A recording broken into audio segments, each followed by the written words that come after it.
నమస్తే అండి, నేను ఆగ్రేషియా సీడ్స్ సేల్స్ ఎగ్జిక్యూటివ్ మాట్లాడుతున్నానండి. నా పేరు నాగేంద్రబాబు అండి.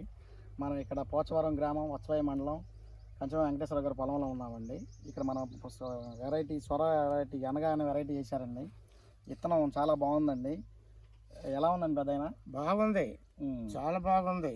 ఎలా నేను వేసినా కానీ ఇట్లా లేదు. ఈ సంవత్సరం ఒక్కోసాట 6-7 కాయలు పట్టి కుప్పలు కాసింది.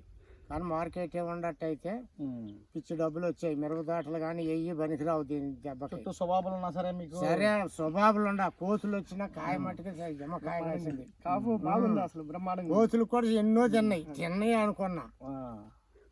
బాగుంది, కాపు పుల్లుగా ఉందండి. తోట కూడా ఉంది.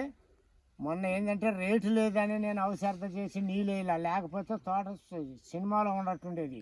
కలర్ కానీ కాయ షైనింగ్. కానీ ఇవాళ 38 డిగ్రీలు ఉందండి టెంపరేచర్. ఎలాంటి టెంపరేచర్ లో కూడా కాయ షైనింగ్ కానీ కలర్ కానీ తగ్గలేదు. తోట కూడా వంగలేదండి. నేను ఇన్నాళ్ళు తడి వంగల, తడికి కూడా వంగల. ఇది ఆగ్రోయేషియా సీడ్స్ వారి అనగా. ఓకే, వేసుకోవచ్చండి రైతులు?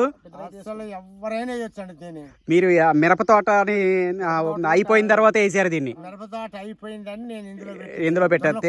మిదలపాటు తెగుళ్ళు రావటం వల్ల దీన్ని వేసారు మీరు. ఓకే అండి, చాలా బాగా చేశారు. అవును.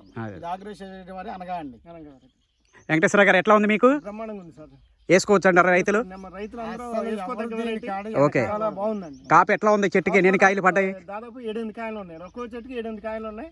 కనుపుకి కాయలు ఉన్నాయండి, గుత్తులుగా ఉన్నాయి కనుపుకి. ఓకే ఓకే ఓకే ఓకే వచ్చే సంవత్సరం ఇంకా ఓకే అండి. ఓకే.